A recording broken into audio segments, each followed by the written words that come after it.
Palm तेल और soybean निगम जैसे सस्ते तेलों का आयात बढ़ने से दिल्ली तेल तिलहन बाजार में सरसों, मूंगफली, सोयाबीन जैसे घरेलू तेल तिलहनों में गिरावट दर्ज हुई है।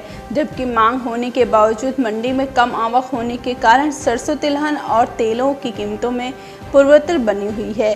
बाजार सूत्रों ने कहा कि अच्छी खेती और तेल के सस्ते आयात की वजह से जहां सोयाबीन दाना में हानि दर्ज हुई, लेकिन सस्ते आयातित सोयाबीन निगम तेल की मांग बढ़ने से सोयाबीन तेल में सुधार दिखा। सोयाबीन की बम्पर पैदावार होने का इस बार अनुमान जताया जा रहा है। लॉकडाउन में ढील देने के बाद होटल और ढाबों पर सस्ते खाद्य तेलों की मांग बढ़ने से पाम तेल तेज हुआ है। सरसों किसानों द्वारा सस्ते कीमत पर उपज नहीं बेचने से सरसों और सरसों तेल दादरी, सरसों पक्की व सरसों कच्ची घनी के भाव में पूर्वस्तर पर टिके हुए हैं। उन्होंने कहा कि देश में किसानों के पास सोयाबीन और मूंगफली का काफ़ी स्टॉक बचा हुआ है और सोयाबीन भी आगे की बम्पर पैदावार होने की संभावना है और पैदावार लगभग 1.5 गुना वृद्धि होने की संभावना है। इसकी वजह से हाजिर मंडी और वायदा कारोबार में सोयाबीन बीज के भाव कम चल रहे हैं और किसान सस्ते दामों पर अपनी फसल बेचने के लिए बाध्य हो रहे हैं।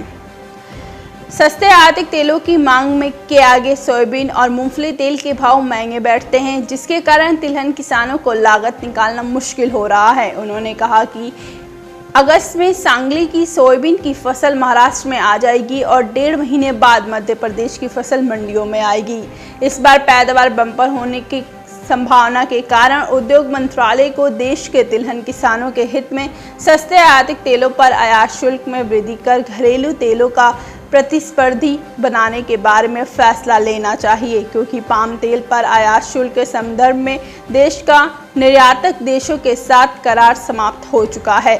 सूत्रों ने कहा कि देश के आत्मनिर्भर बनाने की राह पर ले जाने के संकल्प के अनुरूप किसानों ने तो अपना उत्पादन बढ़ा दिया, मगर अब सरकार को उनके हित में रक्षा को ध्यान में रखकर कोई फैसला करना चाहिए। Bureau report, market times TV.